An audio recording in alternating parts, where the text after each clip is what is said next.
And Larry, I think, became involved with the establishment of the journal. So it had a sort of a natural spinning up and growth.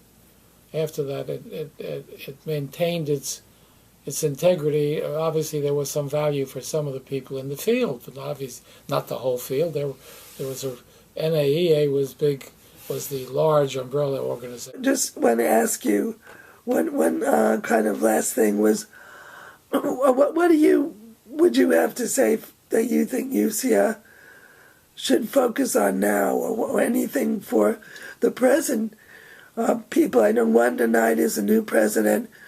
Marjorie Manifold is the past president. Mm-hmm. And is there anything advice you might want to give, or anything for the organization for the future? Well, I've been out of the field for quite a while. It's hard for me to give advice, but I have prejudices, obviously. Mm-hmm.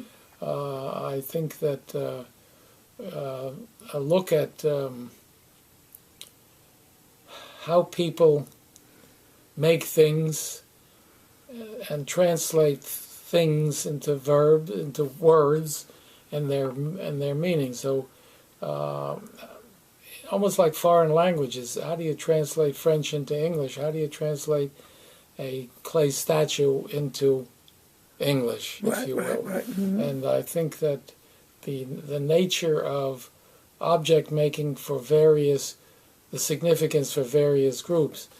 Now, that could be with music, but that's not our area. We're involved with the visual arts. Mm-hmm. And I think a little bit more concentration less on individual creativity and more on group dynamics and mm-hmm. group values might, for some people, play up their interest, and that would, to me, USSEA might be the umbrella organization to help organize that, organize meetings. It could be like they're doing now, regional, smaller. They don't have to be massive, 200-300 people at a time. They could be 50, 40 people at a time in states, or they could. I don't know whether USSEA gets involved with state annual state conferences or not. That's one place they might look. You remember what year? Because they've done other historical looks, and I'd like to think I played a role in the development of the field, but I don't know. That's for somebody else to say. But at least they could find about my interpretation and reporting on what was happening in the field, because that's the archives, all kinds of publications, articles, books, etc., which contain this kind of information. Take a lot of work, but somebody with a historical bent that would need to do that. But I'm hoping that, but it hasn't happened. There wasn't an archivist then? No. For USSEA there's one, but not for USSEA. No. So that would be important to get to the library before they decide to clean house, as you say. Well, I say that I don't know what, there's a limit to what capacity the archives will be. They're just large cardboard boxes chock full of miscellaneous, unorganized, assembled journal. I say, you name the kinds of paper that is developed, letters and memos and all from the USSEA. Included. It's all in. from OSU, but included in there is my work with USSEA and in my relationship to USSEA and the history of USSEA and INSEA and NAEA and all that sort of stuff. I say it needs unpacking. Right. And you were first president, so you served. I was first president, right? Founding president. And then you came to OSU? Yes, 1971. Okay, so I would think in the 70s, NAEA, I don't think, but you may have a different memory, was that interested in those kinds of... No. And that... So do you think also starting USSEA, you felt would fill in a gap that was there? Yes, that was the idea. Now they did have, as I say, a little representation in terms of INSEA, the World Congress. Right. But they didn't look at home. And I thought it was time that we looked at home. So then you must have drawn up a constitution and made it a regular. I assume so, but that part of it, the mechanics and the administration really are a blank for me. I say you'd have to go to the archives and hope. I kept as much as I could, and I have boxes and boxes full of stuff. It's a joke. I mean, there's a building right on the edge of campus that, among other things, houses the archives. Right. I have every once in a strange feeling when I drive by is that we bring it in the front door, they sign it in, and they keep on going out the back door to recycle. So I'm not sure. I've been hoping that we could get a graduate student desperate for a subject that might want to go through and organize the archives and do a write-up of a history edition. Right. And but it was we were able, I think, to participate in the national conferences, have sessions, right, attracted people, and joined up, and it just grew.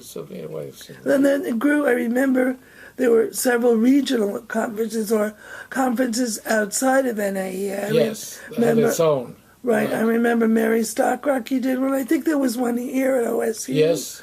Right. And there was one last year, I know. Oh, it's been going on. It's been going. Yes. Those regional.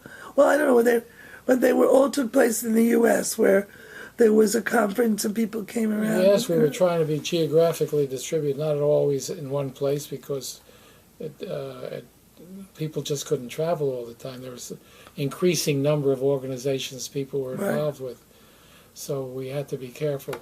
But I've obviously had my turn, and then the organization developed other officers and board and activities, and it seems to be performing a function, although I'm not sure that it did not turn to become more of a surrogate for INSEA.